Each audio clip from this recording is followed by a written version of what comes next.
Tá.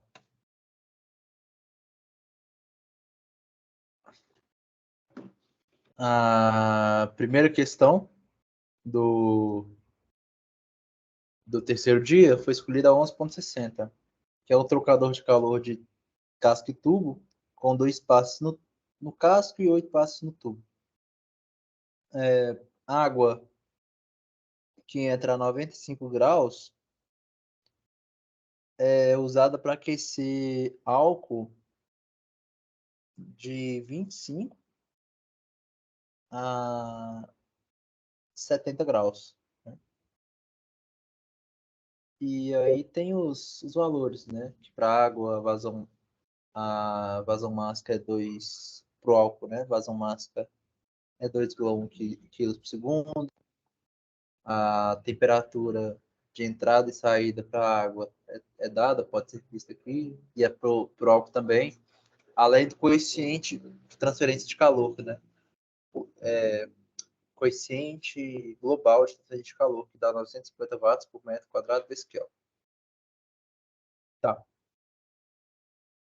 Está pedindo a superfície de transferência de calor do trocador de calor. Tá. O primeiro passo. Cálculo da taxa de transferência de calor é igual a MCP delta T. E o álcool, você tem um CP de 2.670. Então, a taxa de transferência de calor vai ser 252,3 kW. Né? Próximo passo. O cálculo da diferença de temperatura média logarítmica. Né? Como é trocador de calor de casco tubo, né? Então, automaticamente, você tem uma variação que não é linear, né? Então, a variação ela vai ser logarítmica, né?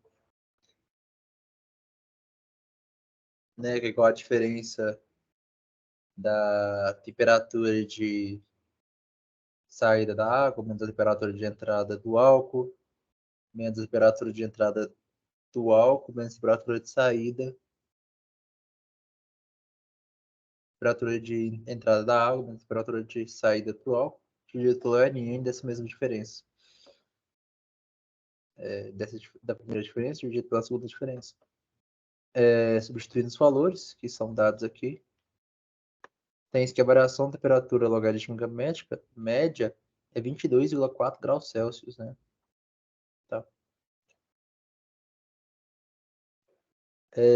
Para os próximos cálculos, né, como a taxa de transferência de calor ela é em função da área de superfície, mas ela tem além do coeficiente global e da variação de temperatura local e da própria área de superfície, ela tem um fator aqui, um fator de correção.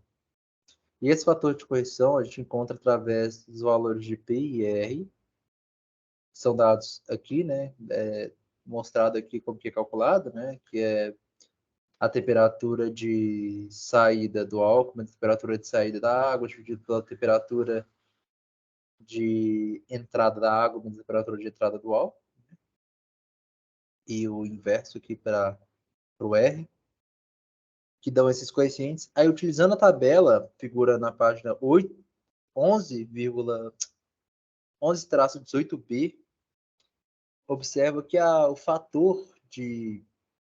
esse fator de correção ele é 0,82. Então, temos todos os valores. Fator de correção, variação de temperatura logarítmica média, a taxa de calor e o coeficiente global, né? Só que a gente não tem a área de superfície, né? Do trocador de calor. Mas dá para a gente isolar a área de superfície, né? Com essa forma da taxa de transferência de calor. E substituindo os valores, tem que a área de superfície é 14,5 metros quadrados.